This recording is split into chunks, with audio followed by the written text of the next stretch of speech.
داستان ایمان فروشوں کی پارٹ 80۔ شام ہو چکی تھی جب پیغام لے جانے والا سوڈانی کمانڈر مسلمانوں کے پہاڑی علاقے میں داخل ہوا۔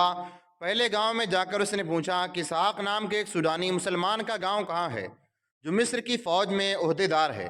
اسحاق کا تمام علاقے پر اثر و رسوخ تھا، اسے ہر کوئی جانتا تھا۔ کمانڈر نے بتایا وہ زخمی حالت میں جنگی قیدی ہوا تھا، دوسرے قیدیوں کی طرح اسے بھی قید خانے میں ڈال دیا گیا تھا۔ اس کی حالت بگڑ رہی ہے، اس نے خواہش ظاہر کی ہے کہ اسے اس کی بیٹی اور اس کی بیوی سے ملایا جائے۔ میں ان دونوں کو لینے آیا ہوں۔ ایک آدمی ان کے ساتھ ہو گیا۔ وادیوں سے گزرتے کچھ وقت بعد دونوں اسحاق کے گاؤں میں داخل ہوئے، پھر اس کے گھر جا پہنچے۔ اس کے بوڑھے باپ سے ملاقات ہوئی۔ سوڈانی کمانڈر نے جھک کر مصافحہ کیا اور نہایت اچھے انداز سے کہا، آپ کا بیٹا اتنا بہادر ہے کہ ہمارے سالار بھی اسے سلام کرتے ہیں۔ وہ بہادری سے لڑا مگر ریگستان نے اسے پیاسا رکھ کر بے حال کر دیا۔ وہ زخمی حالت میں پکڑا گیا۔ اس کا علاج اس طرح کیا جا رہا ہے جس طرح سوڈانی سالاروں اور حکمرانوں کا کیا جاتا ہے۔ اتنے اچھے علاج کے باوجود وہ صحت یاب نہیں ہوا۔ اسے بچانے کی پوری کوشش کی جا رہی ہے۔ اس نے خواہش ظاہر کی ہے کہ اپنی بیٹی کو اور اپنی بیوی کو آخری بار دیکھنا چاہتا ہوں۔ اگر تم لوگ اس کی اتنی زیادہ عزت کرتے ہو تو اسے میرے حوالے کیوں نہیں کر دیتے؟ اسحاق کے باپ نے کہا، ہو سکتا ہے ہمارے جراح اور طبیب اسے ٹھیک کر لیں۔ فرما روائے سوڈان نے کہا ہے کہ وہ ہمارا مہمان ہے۔ کمانڈر نے کہا، مہمان کو بیماری کی حالت میں رخصت کرنا میزبانی کی بے عزتی ہے۔ صحت یاب ہوتے ہی اسے باعزت طریقے سے رخصت کر دیا جائے گا۔ کیا یہ نہیں ہو سکتا کہ اس کی بیٹی اور بیوی اس کے پاس رہیں اور اس کی تیمارداری کریں؟ بوڑھے باپ نے پوچھا، اگر یہ دونوں وہاں رہنا چاہیں تو انہیں عزت سے رکھا جائے گا۔ کمانڈر نے کہا، ہمارے یہاں بہادروں کی عزت کی جاتی ہے۔ ہمارے مذہب الگ ہیں لیکن آپ سوڈانی ہیں، ہم زمین کا احترام کرتے ہیں۔ اگر اسحاق صلاح الدین ایوبی کا سپاہی ہے تو کوئی فرق نہیں پڑتا، ہم بھائی ہیں۔ صلاح الدین ایوبی کو ہم بہت بڑا جنگجو مانتے ہیں، اس نے صلیبیوں کو گھٹنوں بٹھا دیا ہے، پھر تم اسے دشمن کیوں سمجھتے ہو؟ بوڑھے باپ نے پوچھا، تم صلیبیوں کو دوست کیوں مانتے ہو؟ محترم بزرگ، کمانڈر نے کہا، اگر میں باتیں کرنے بیٹھ گیا تو میرے فرض میں کوتاہی ہوگی۔ مجھے آپ کی بچی اور آپ کی بہو کو لے کر صبح سے پہلے آپ کے بیٹے تک پہنچنا ہے۔ آپ کے بیٹے کی خواہش کی تکمیل ہمارا فرض ہے۔ کیا آپ کے بیٹے اور بہو میرے ساتھ ابھی چلنے کو تیار ہیں؟ پردے کے پیچھے سے ایک نسوانی آواز آئی، ہم تیار ہیں، کوئی ساتھ نہیں جا سکتا؟ بوڑھے نے پوچھا، میں بھی تو اپنے بیٹے کو دیکھنا چاہتا ہوں۔ سفر لمبا ہے، کمانڈر نے کہا، آپ اتنی لمبی گھوڑ سواری برداشت نہیں کر سکیں گے۔ مجھے جو حکم ملا ہے وہ بیٹی اور بیوی کو لانے کو کہا ہے۔ قید خانے کا سپاہی ڈیوٹی سے فارغ ہو کر گھر گیا۔ بہت جلدی میں اس نے کپڑے بدلے، سر کو اس طرح ڈھانپا کہ چہرہ چھپ گیا۔ اس نے گھوڑے کے لیے چارہ اور پانی گھوڑے کے ساتھ باندھا اور کسی کو بتائے بغیر کہ کہاں جا رہا ہے روانہ ہو گیا۔ اس نے وہ راستہ معلوم کر لیا تھا جو اسحاق کے گاؤں کو جاتا تھا۔ سالار جب پیغام لے جانے والے کمانڈر کو راستہ بتا رہا تھا، یہ سپاہی پاس کھڑا سن رہا تھا۔ اس کے دل میں عقیدت تھی۔ آبادی سے نکل کر اس نے گھوڑے کو ایڑ لگا دی۔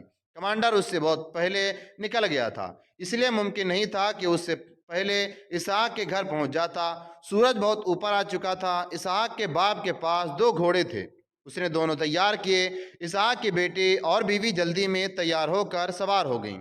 گاؤں کے کچھ اور لوگ بھی وہاں گئے، سب سوڈانی کمانڈر کی باتوں میں آ گئے اور انہوں نے اسحاق کی بیٹی اور بیوی کو کمانڈر کے ساتھ رخصت کر دیا۔ رات کا سفر تھا، راستے میں کہیں رکنا نہیں تھا۔ دونوں مستورات کے دلوں میں اسحاق کے متعلق جو جذبات تھے اس نے ان کی نیند اڑا دی۔ ان کے لیے گھوڑے کی سواری کوئی نئی یا مشکل بات نہیں تھی۔ یہاں کے مسلمان اپنے بچوں کو گھوڑ سواری اور تیر اندازی بچپن ہی میں سکھا دیا کرتے تھے۔ تینوں گھوڑے پہاڑی علاقے سے نکل گئے۔ کمانڈر خوش تھا کہ اس نے کامیابی سے دونوں مستورات کو جال میں پھانس لیا تھا۔ اسحاق کوٹری میں بیٹھا تھا جس میں گلی سڑی لاش پڑی تھی۔ یہ لاش اسے پریشان کرنے کے لیے وہاں رکھی گئی تھی، لیکن اسحاق نے اپنے آپ کو جسمانی احساسات سے بیگانہ کر لیا تھا۔ وہ لاش کے ساتھ اس طرح باتیں کرتا تھا جیسے وہ زندہ ہو۔ اسے بدبو کا ذرہ بھر احساس نہیں تھا۔ وہ جب جسم نہیں روح بن گیا تھا۔ سارا دن اسے کوٹری سے باہر نہ نکالا گیا۔ شام کے بعد اسے کسی نے نہ چھیڑا۔ وہ حیران بھی ہوا کہ اسے کیوں آرام دیا جا رہا ہے۔ شاید سوڈانی سالار اس سے مایوس ہو گیا تھا۔ کمانڈر دونوں مستورات کے ساتھ پہاڑی علاقے سے نکل کر سیرا میں جا رہا تھا۔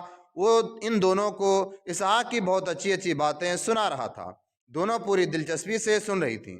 سوڈانی سالار اپنے ساتھی سے کہہ رہا تھا، اپنی بیٹی اور بیوی کی بے عزتی کون برداشت کر سکتا ہے؟ مجھے امید ہے کہ کمانڈر ان دونوں کو لے آئے گا۔ میں اسحاق سے کہوں گا کہ جب تک تم مسلمان قبیلوں کو سوڈانی فوج میں شامل کر کے سوڈان کا وفادار نہیں بنا دیتے، تمہاری بیٹی اور بیوی کو آزاد نہیں کیا جائے گا۔ صبح تک ہمارے کمانڈر کو آ جانا چاہیے، سالار کے ساتھی نے کہا۔ ہو سکتا ہے ذرا پہلے ہی آ جائے، سالار نے کہا۔ آدمی ہوشیار ہے۔ قید خانے کا جو سپاہی کمانڈر کے پیچھے روانہ ہوا تھا، ریتیلے ٹیلوں کے علاقے میں سے گزر رہا تھا۔ اس نے آدھے سے زیادہ راستہ طے کر لیا تھا۔ اس رات چاند نہیں تھا۔ سیرا کی فضا رات کو شفاف ہو جاتی ہے۔ ستاروں کی روشنی بھی مسافروں کو راستہ دکھاتی ہیں۔ سپاہی کو رات کی خاموشی میں کسی کی باتیں سنائی دی۔ بولنے والے اسی طرف آ رہے تھے۔ ٹیلے گونج پیدا کر رہے تھے۔ سپاہی ایک ٹیلے کی اوٹ میں رک گیا۔ باتیں بلند ہو گئیں اور گھوڑوں کے پاؤں کی آٹیں بھی سنائی دینے لگی۔ تھوڑی سی دیر بعد سپاہی نے ٹیلے کی اوٹ سے 3 گھوڑے گزرتے دیکھے۔ اس نے تلوار نکال لی اور اس وقت کمانڈر اسحاق کی باتیں کر رہا تھا۔ سپاہی کو یقین ہو گیا کہ یہ کمانڈر ہے اور اس کے ساتھ اسحاق کی بیٹی اور بیوی ہے۔ اس نے گھوڑا باہر نکالا اور ان کے پیچھے گیا۔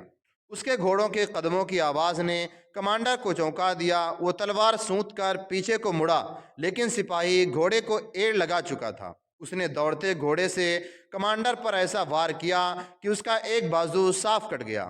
گھوڑا روک کر وہ پیچھے مڑا۔ کمانڈر لڑنے کی حالت میں نہیں تھا۔ اس نے رحم کے لیے پکارا، لیکن سپاہی نے اس کی گردن پر وار کر کے اسے گھوڑے سے لڑکا دیا۔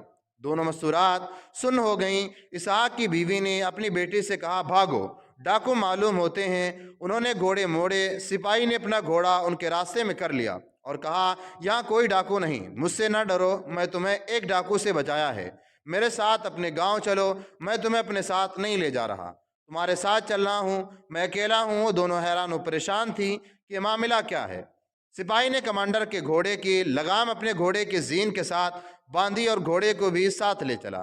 راستے میں اس نے دونوں کو بتایا کہ اسحاق قید خانے میں بند ہے۔ اسے کہا جا رہا ہے کہ وہ مسلمان قبیلوں کو سوڈانی فوج میں شامل کر دے۔ اسحاق نہیں مان رہا۔ سپاہی نے ان دونوں کو یہ نہ بتایا کہ اسحاق کے ساتھ کیا سلوک ہو رہا ہے۔ اس نے کہا، تم دونوں کو اس کے سامنے عریاں حالت میں کھڑا کر کے تم دونوں کی بے عزتی کی دھمکی دے کر اسحاق کو اپنی بات پر لانے کے لیے بلایا گیا ہے۔ یہ آدمی جسے میں نے قتل کیا ہے، تم دونوں کو اس نیت سے لے جانے آیا تھا۔ میں اس کے پیچھے چل پڑا۔ میں نے اپنا فرض ادا کر دیا ہے۔ تم کون ہو؟ اسحاق کی بیوی نے پوچھا۔ مسلمان ہو؟ میں قید خانے کا سپاہی ہوں۔ اس نے جواب دیا، میں مسلمان نہیں۔ پھر تمہیں ہمارے ساتھ کیسی ہمدردی پیدا ہو گئی؟ میں نے سنا تھا کہ مسلمانوں کے پیغمبر ہوتے ہیں۔ سپاہی نے کہا، تمہارا خاوند پیغمبر معلوم ہوتا ہے۔ اسحاق کی بیوی نے اس سے پوچھا کہ اس کے خاوند کو کیوں پیغمبر سمجھتا ہے؟ سپاہی نے اصل بات نہ بتائی اور کہا، اب تو میں اسے سچا پیغمبر سمجھتا ہوں۔ وہ قید خانے میں قید ہے، مسلمان ہے، میں مسلمان نہیں ہوں۔ اسے معلوم ہی نہیں کہ اس کی بیٹی اور بیوی کو بے عزت کرنے کا انتظام کر دیا ہے۔ میرے دل میں خیال آ گیا کہ میں تم دونوں کی عزت کی حفاظت کروں گا۔ میں نے ایسا کام کیا جو میری ہمت سے باہر تھا۔ یہ اسی کی غیبی قوت ہے، میں اسے پیغمبر سمجھتا ہوں۔ سحر کے وقت اسحاق کے گھر کے سامنے 4 گھوڑے رکے۔ دروازے پر دستک ہوئی۔ اسحاق کا باپ اسحاق کی بیوی اور بیٹی کے ساتھ ایک اور آدمی کو دیکھ کر بہت حیران ہوا۔ اندر جا کر سپاہی نے اسے تمام حالات اور واقعات سنائے، لیکن اسے بھی نہ بتایا کہ اسحاق کے ساتھ قید خانے میں کیا سلوک ہو رہا ہے۔ اسحاق کے باپ نے اسی وقت اپنے قبیلے کے لوگوں کو اطلاع دے دی۔ لوگ جمع ہو گئے۔ سپاہی نے انہیں بتایا کہ اسحاق کو اس شرط پر رہائی دینے کا وعدہ کیا جا رہا ہے کہ وہ تمام مسلمانوں کو سوڈان کی فوج میں شامل کر دے اور تمام مسلمان سوڈان کے وفادار ہو جائیں۔ سپاہیوں نے بتایا کہ اسحاق کہتا ہے کہ مجھے جان سے مار دو، میں اپنی قوم کے ساتھ غداری نہیں کروں گا۔ تمام لوگ بھڑک اٹھے، سوڈان کو بھلا برا کہنے لگے۔ کسی نے کہا، یہاں صلاح الدین ایوبی آئے گا، یہ خدا کی زمین ہے، ہم قید خانے پر حملہ کر کے اسحاق کو رہا کرائیں گے۔ ایک آدمی نے کہا، تمہارے لیے یہ کام آسان نہیں، سپاہی نے کہا تہ خانے میں سے تم کسی کو نہیں نکال سکتے، تم قید خانے کے سپاہی ہو۔ اسحاق کے باپ نے کہا تم ہماری مدد کر سکتے ہو، میں غریب اور ادنا سپاہی ہوں۔ اس نے کہا میں آپ کے بیٹے کو پیغمبر سمجھتا ہوں، میں نے اسے کہا تھا کہ میری قسمت بدل دو، اس نے کہا تھا کہ بار آ کر بدل دوں گا۔ جوں جوں وقت گزرتا جا رہا ہے میں اس کا مرید ہوتا جا رہا ہوں، یہ سب لوگ اس پر جانیں قربان کرنے پر تیار ہیں۔ کیا میری زندگی بھی ایسی ہو سکتی ہے جیسی تمہاری ہے؟ مسلمان ہو جاؤ اور یہیں رہو۔ اسحاق کے باپ نے کہا ہم لوگ جنت میں رہتے ہیں، یہاں پانی کے چشمے ہیں اور ہرے بھرے درخت ہیں، یہاں کی زمین اتنی اناج دیتی ہے کہ جو کاشتکاری نہیں کرتا وہ بھی بھوکا نہیں رہتا۔ یہ ہمارے اللہ کی شان ہے، تو ہمارے پاس آ جاؤ اور اپنی قسمت بدل لو۔ ہم لوگ آزاد ہیں، یہ پہاڑیاں ہمارا قلعہ ہیں جو ہمارے اللہ نے ہمارے لیے بنایا ہے۔ سپاہی نے وہیں رہنے کا فیصلہ کر لیا۔ اسحاق کے باپ نے اسے ہلکا بگوش اسلام کر کے اپنے پاس رکھ لیا۔ صبح طلوع ہو چکی تھی۔ سوڈانی سالار بے تابی سے کمانڈر کا انتظار کر رہا تھا، مگر اس کا کہیں نام و نشان نہ تھا۔ سورج اوپر اٹھتا گیا اور سالار بے چین ہوتا گیا۔ وہ سمجھ گیا کہ کمانڈر راستہ بھول گیا ہوگا۔ اس نے ایک اور عہدیدار کو بلایا اور اسے وہی باتیں بتا کر جو اس نے پہلے کمانڈر کو بتائی تھیں روانہ کر دیا۔ اسحاق کوٹری میں بند تھا۔ یہ دن بھی کوٹری میں گزر گیا۔ اس کی کوٹری میں پڑی لاش پھٹنے لگی تھی۔ قید خانے کے سنتری جو انسانوں کے جسم توڑنے اور تہ خانے کی بدبو کے عادی تھے، وہ بھی اسحاق کی کوٹری کے قریب آنے سے گریز کرنے لگے۔ بڑے ہی بدبو تھی۔ ایک سنتری نے ناک پر ہاتھ رکھ کر اسحاق سے پوچھا اوے مردود، تم اس بدبو کو کس طرح برداشت کر رہے ہو؟ یہ لوگ جو کچھ تم سے منوانا چاہتے ہیں مان جاؤ اور یہاں سے رہائی لو۔ اس مردار کی بدبو سے پاگل ہو جاؤ گے۔ مجھے کوئی بدبو محسوس نہیں ہو رہی۔ اسحاق نے کہا یہ مردار نہیں، شہید ہے، میں رات کو اس کے ساتھ لگ کر سوتا ہوں، تم پاگل ہو چکے ہو۔ سنتری نے کہا لاش کی بدبو کا یہی اثر ہوتا ہے۔ اسحاق کے چہرے پر مسکراہٹ آ گئی اور اس نے لاش کے پاس بیٹھ کر قرآن کی ایک آیت کا ورد شروع کر دیا۔ یہ رات بھی گزر گئی۔ صبح کے دھندلکے میں جس دوسرے کمانڈر کو سالار نے بھیجا تھا واپس آ گیا۔ ایک تو مسلسل اتنے طویل سفر سے اس کا رنگ اڑا ہوا تھا، اس کے علاوہ وہ جو کچھ دیکھ آیا تھا اسے بیان کرنے سے اس کی زبان ہکلا رہی تھی۔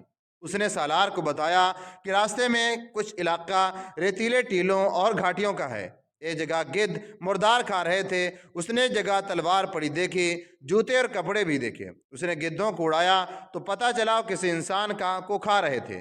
چہرہ بھی خراب ہو چکا تھا۔ اسے جو چیزیں مثلاً خنجر، چمڑے کا کمر بند ملیں اسے اٹھا کر لے گیا۔ اسے یقین ہو گیا کہ سوڈانی کمانڈر کی لاش تھی۔ اس نے آگے جا کر زمین دیکھی، گھوڑوں کے پاؤں کے نشان تھے۔ ایک کمانڈر پہاڑی علاقے تک گیا، گھوڑوں کے نشان وہاں تک گئے تھے۔ کچھ کہا نہیں جا سکتا تھا کہ کمانڈر مستورات کو ساتھ لایا تھا یا نہیں۔ اسے کس نے قتل کیا ہے؟ سوڈانی سالار نے کہا کہ معلوم ہو جائے گا۔ مسلمانوں کے اس علاقے میں سوڈانیوں نے جاسوس چھوڑ رکھے تھے جو انہی مسلمانوں میں سے تھے۔ ان جاسوسوں کا وہاں اور کوئی بس نہیں چلتا تھا، صرف مخبری کرتے تھے۔ اسحاق کے متعلق انہی لوگوں نے بتایا تھا کہ اس علاقے پر اسی کا اثر و رسوخ ہے۔ ہوا بھی ایسا ہی۔ شام کے بعد دو جاسوس پہنچ گئے۔ انہوں نے سالار کو پوری خبر سنائی کہ کمانڈر اسحاق کی بیوی اور بیٹی کو لے گیا تھا اور قید خانے کے ایک سپاہی نے اسے راستے میں ہی قتل کر دیا اور مستورات کو واپس لے گیا۔ انہوں نے سپاہی کا نام بھی بتایا اور سالار نے کہا یہ مسئلہ سوڈان کے حکمران کے آگے رکھا۔ اس نے صلیبی مشیروں کو بتایا۔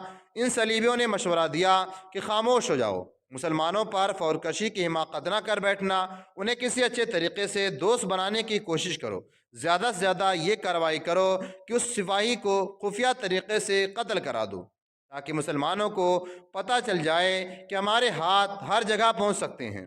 اگر اسحاق تمہاری شرط تسلیم نہیں کرتا تو کسی اور سوڈانی مسلمان قیدی کو قائل کرو، اسحاق پر تشدد جاری رکھو۔ اسحاق کو ایک بار پھر تشدد کے شکنجے میں جکڑ لیا گیا۔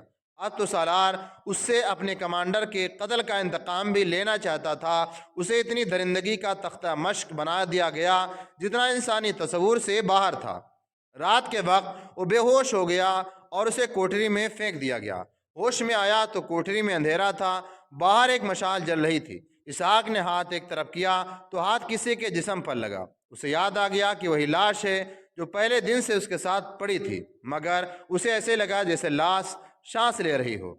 یہ اس کے دماغ کی خرابی ہو سکتی تھی، اس کے جسم کی حالت یہ ہو گئی تھی کہ اٹھنے کے قابل نہیں رہا تھا۔ لاش نے حرکت کی، اسحاق نے چونک کر دیکھا، چہرے پر نظر ڈالی۔ یہ لاش نہیں تھی، کوئی زندہ انسان تھا، اور یہ کوٹری کوئی اور تھی۔ دوسرا آدمی بھی شاید بے ہوش تھا۔ وہ آہستہ آہستہ ہوش میں آیا اور اس نے آنکھیں کھول دی۔ اسحاق کی بڑی مشکل سے اٹھا اور پوچھا، تم کون ہو؟ عمرو درویش، اس آدمی نے مری ہوئی آواز میں کہا۔ اوہ، عمرو درویش!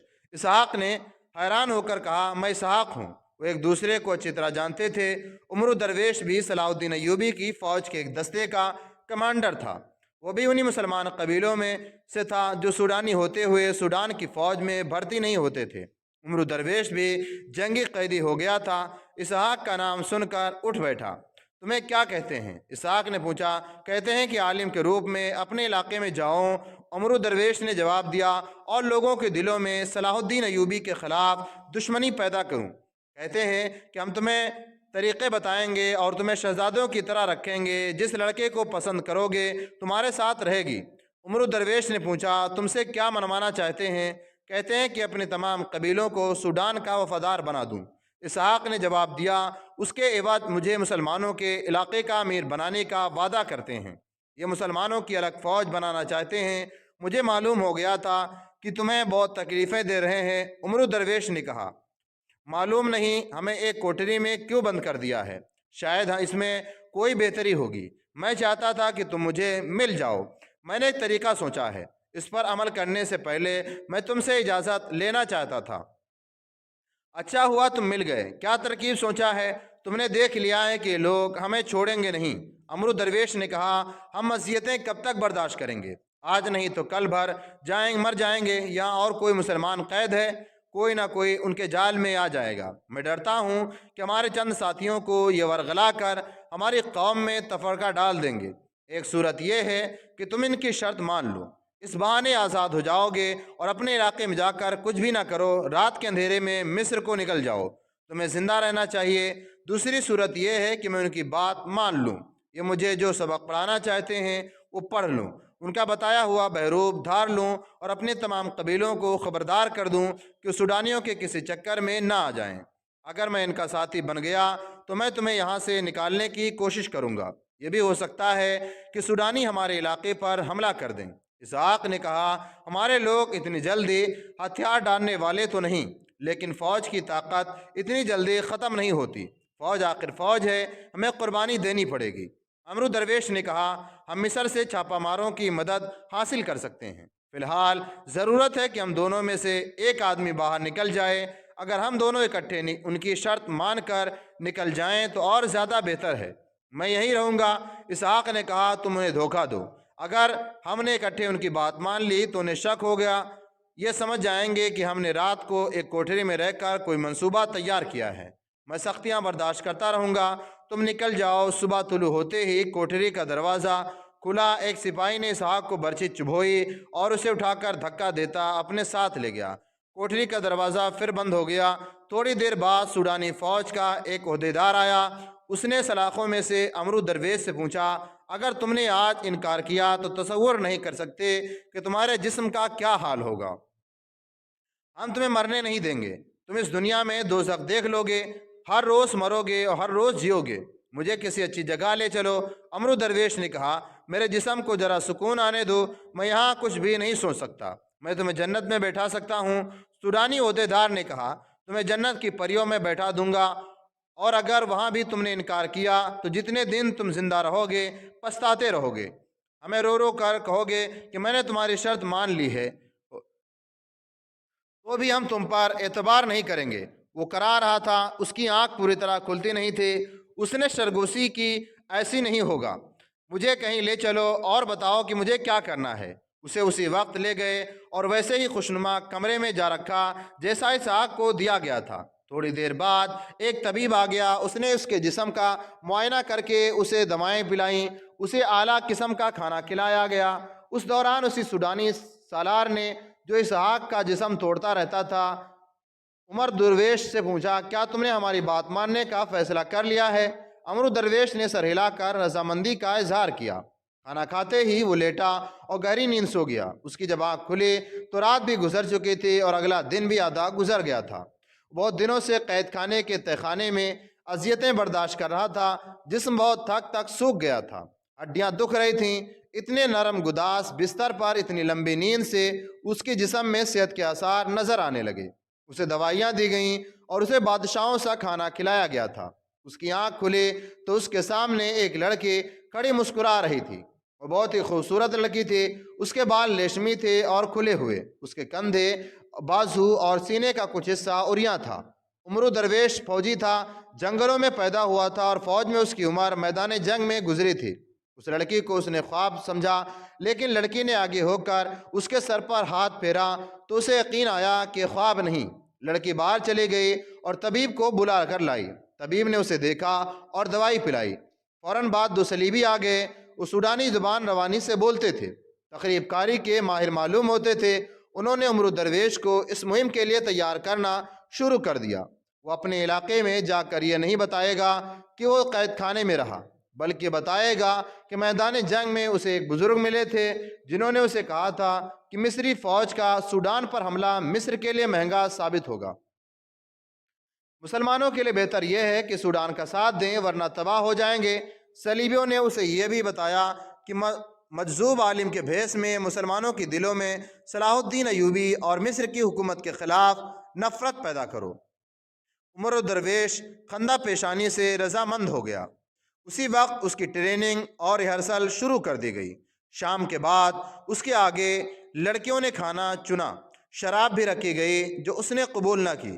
کھانے کے بعد جب لڑکیاں دسترخوان سمیٹ کر لے گئیں تو ایک اور لڑکی شب خوابی کے لباس میں آ گئی۔ اس کا جسم نیم عریاں اور چال ڈھال اشتعال انگیز تھی۔ تم کیوں آئی ہو؟ عمرو درویش نے لڑکی سے پوچھا۔ آپ کے لیے۔ لڑکی نے جواب دیا، میں آپ کے پاس رہوں گی۔ تمہارا نام کیا ہے؟ آشی، لڑکی نے جواب دیا اور اس پلنگ پر بیٹھ گئی۔ آشی، عمرو درویش نے کہا، مجھے تمہاری ضرورت نہیں، تم چلی جاؤ۔ میں حکم لے کر آئی ہوں کہ مجھے آپ کے ساتھ رہنا ہے۔ مجھ سے لوگ جو بات منوانا چاہتے ہیں وہ میں نے مان لی ہے۔ عمرو درویش نے کہا، اب مجھے تم جیسی حسین ٹریپ کی کوئی ضرورت نہیں، میں جانتی ہوں۔ آشی نے کہا، آپ کے متعلق مجھے سب کچھ بتا دیا گیا ہے۔ میں انعام کے طور پر آئی ہوں۔ مجھے معلوم ہے کہ آپ کو میری ضرورت ہے۔ سپاہی جب میدان جنگ سے آتے ہیں تو ان کی روح عورت کی طلبگار ہوتی ہے۔ میں ہارا ہوا سپاہی ہوں۔ عمرو درویش نے کہا، میری روح مر گئی ہے، مجھے اپنے جسم سے نفرت ہو گئی ہے، مجھے اس کی کسی بھی ضرورت کا احساس نہیں رہا۔ قید خانے میں ابلے ہوئے پتے کھاتا رہا تو بھی مطمئن رہا، یہاں اتنے اچھے کھانے کھائے تو بھی مطمئن ہوں، لیکن خوش نہیں ہوں۔ میں شکست خوردہ ہوں۔ لڑکی ہنس پڑی جیسے کسی نے جل ترنگ چھیڑ دیا ہو۔ شراب کے دو چار گھونٹ آپ کو مسرتوں سے مالا مال کر دیں گے۔ لڑکی نے حلق سے اتر جائے تو مجھے دیکھنا، مجھ میں آپ کو پھولوں کا حسن نظر آئے گا۔ میری مجبوری یہ ہے کہ میں مسلمان ہوں۔ عمرو درویش نے کہا، ہم عصمتوں سے کھیلا نہیں کرتے، عصمتوں کی حفاظت کیا کرتے ہیں۔ صرف مسلمان لڑکیوں کی عصمتوں کی حفاظت کرتے ہوگے۔ لڑکی نے کہا، میں مسلمان نہیں اور تم عصمت والی بھی نہیں۔ عمرو درویش نے کہا، پھر بھی میرا فرض ہے کہ تمہاری عصمت کا خیال رکھوں۔ لڑکی مسلمان ہو یا کسی اور مذہب سے تعلق رکھتی ہو، اپنی قوم کی ہو یا اپنے دشمن کی، مسلمان اگر ایمان کا پکا ہے تو اس کی عصمت کی حفاظت کرے گا۔ تم تمام رات میرے پاس بیٹھی رہو، صبح سب کو بتاتی پھرو گی کہ رات ایک پتھر کے ساتھ پاس بیٹھ کر گزری ہے۔ کیا میں خوبصورت نہیں؟ لڑکی نے پوچھا، تم جیسی بھی ہو میرے کسی کام کی نہیں۔ عمرو درویش نے کہا، میں تمہارے کام آ سکتا ہوں۔ اگر تم اس ذلیل زندگی سے آزاد ہونا چاہو تو میں تمہیں جان پر کھیل کر یہاں سے نکال لے جاؤں گا اور کسی شریف گھرانے میں آباد کر دوں گا۔ آپ سے پہلے بھی ایک یہاں آیا تھا۔ آشی نے کہا، وہ بھی آپ کی طرح باتیں کر رہا تھا، وہ بھی سوڈانی مسلمان تھا۔ میں آپ کی بات نہیں مان سکتی کہ چونکہ آپ مسلمان ہیں اس لیے آپ عورت میں دلچسپی نہیں لیتے۔ میں نے مصر کے کئی مسلمان دیکھے ہیں، وہ عورت کو دیکھ کر بھوکے درندے بن جاتے ہیں۔ میں 3 ایسے مصری مسلمان بتا سکتی ہوں جنہوں نے میں نے شراب کی ایک سراہی نے غدار بنایا ہے۔ وہ کیسے مسلمان ہیں؟ وہ ایمان فروش ہیں۔ عمرو درویش نے کہا، تم باتیں کر رہی ہو تو میں تمہارے چہرے پر اور تمہاری آنکھوں میں تمہاری ماں اور تمہارے باپ کی جھلک دیکھنے کی کوشش کر رہا ہوں۔ وہ کہاں ہے؟ زندہ ہے؟ معلوم نہیں۔